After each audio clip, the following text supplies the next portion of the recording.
Hello，大家好，我是大蒜。现在是12月18号的下午1点53分。我想说，我下午都没有课，闲来没事，所以我就拍影片来记录下午的生活。那我现在要写作业，然后在写作业的时候可以跟你们大家闲聊一下。就是冬天到了嘛，所以我最近很容易过敏之类的。然后我今天早上起床的时候，我就不知道为什么我一直在咳嗽。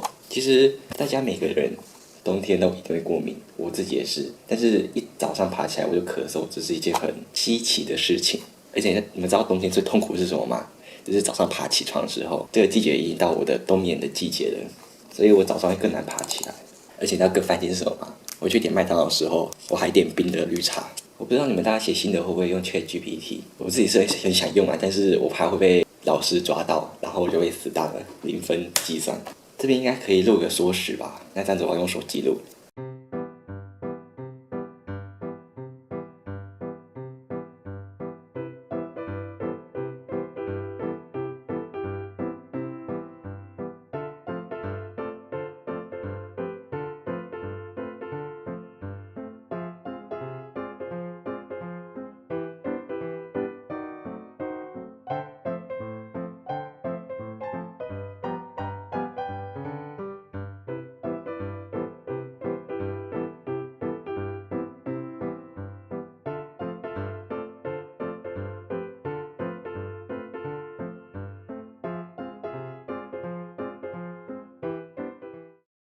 我作业终于写完了。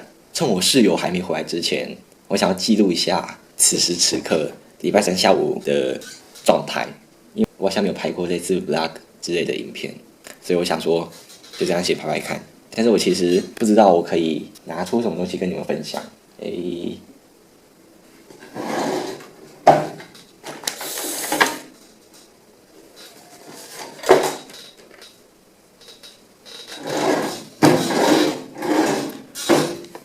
想一下有什么东西可以跟你们分享的哦，给你们大家看一下我晚餐吃什么好了。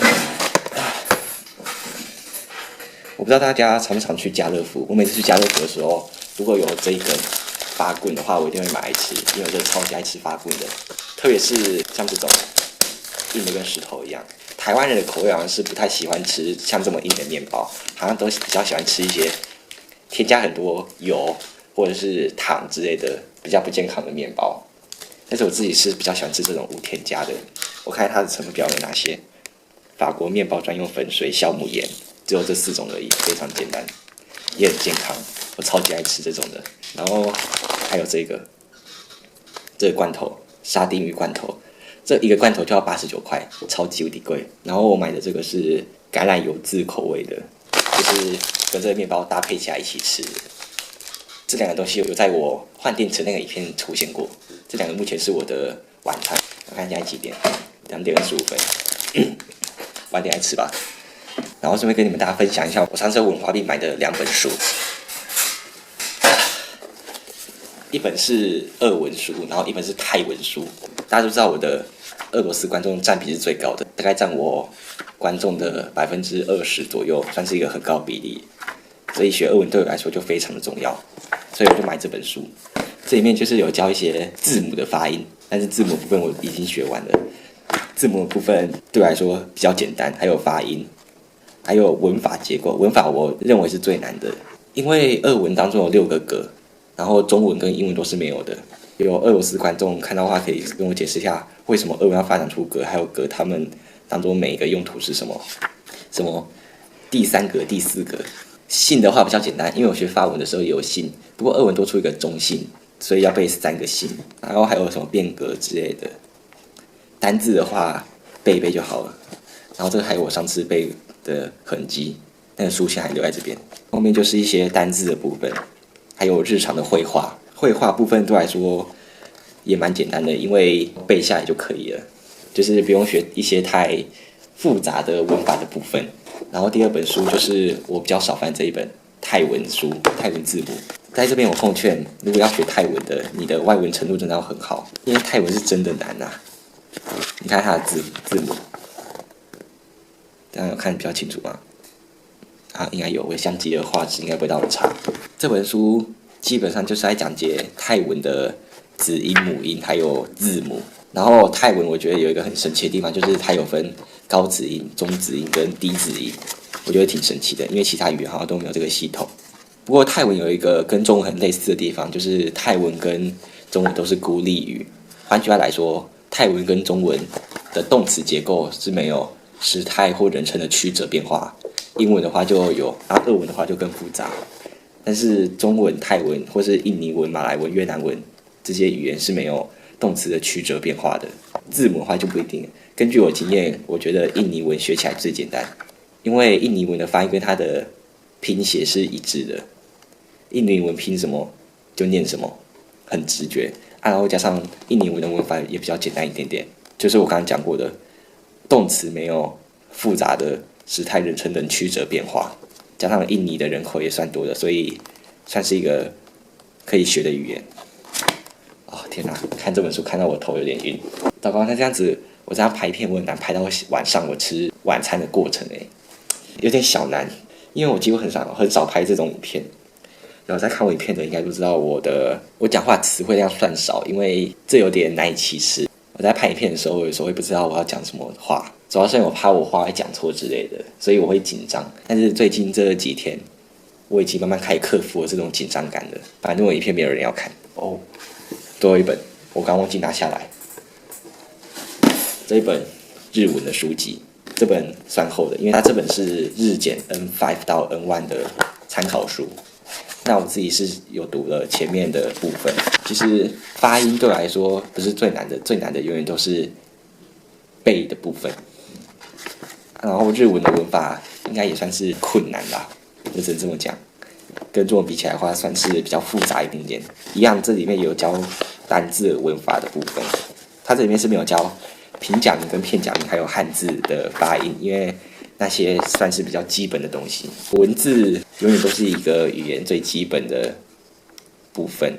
天哪，好无聊哦！这下午我不知道我要干什么。通常这个下午都会打传说。不好意思，喉咙有点过敏，早上一直咳嗽，不知道为什么好无聊哦。算了，先这样吧，晚上见。各位，没事，现在还没有晚上，因为我刚说我是要来记录我星期三下午的 vlog， 不是晚上的。虽然我已经拍了我晚上长什么样子。好，我也要充一些时间，所以我打算跟你们大家介绍一下我最近在看的一些影片或者是戏剧。我最近看完的这一部，有看到吗？对焦，爱的迫降。我觉得这部挺好看的。我看这一部的原因是因为我对了解不同文化是有很大的兴趣的，所以我其实对里面的这两个主角的情情爱爱不是到很在乎，我比较在乎的是北韩的人民，他们到底生活的怎么样。